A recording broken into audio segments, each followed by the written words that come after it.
ఇది వచ్చేసి మన 4th టాప్ అండి ఈ వీడియోలో. ఇది వచ్చేసి నా ఫేవరెట్, పర్సనల్ గా మై ఫేవరెట్ టాప్ అన్నమాట. చాలా ఇష్టంగా డిజైన్ చేసుకున్నాను అనమాట. ఇది కూడా కాటన్ ఫ్యాబ్రిక్ అండి, but not ikat fabric, normal cotton fabric అన్నమాట. మీరు నెక్ చూస్తే బోట్ నెక్ కి ఇలా బటన్ ఇచ్చేసి ఈ ట్రయాంగిల్ షేప్ లో ఇచ్చాను అనమాట. చూడండి. అండ్ ఇది దీనికి స్లీవ్స్ హైలైట్ అండి.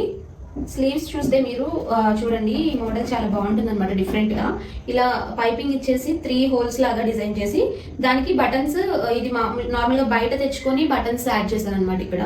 సో దట్ ఈ స్లీవ్స్ వేసుకుంటే చాలా బాగుంటుంది అనమాట. ఈ హోల్స్ లో మనకి స్కిన్ కనిపిస్తుంది, చాలా బాగుంటుంది, ఎలిగెంట్ గా ఉంటుంది లుక్ అనమాట వేసుకుంటే. అండ్ బ్యాక్ సైడ్ వచ్చేసి నార్మల్ బోట్ నెక్ అండి. అండ్ దెన్ కింద వచ్చేసి ఫినిషింగ్ బాగుంటుందని చెప్పి కింద కూడా నేను ఇలా పైపింగ్ వేసానండి దీనికి. సో దట్ పింక్ కలర్ తో మ్యాచ్ చేశాను, బాగుంటుందని. సేమ్ కాటన్ లైనింగ్ యూజ్ చేశాను. దీనికి కూడా same 2 metres of cotton fabric use చేశానండి డిజైన్ చేయడానికి.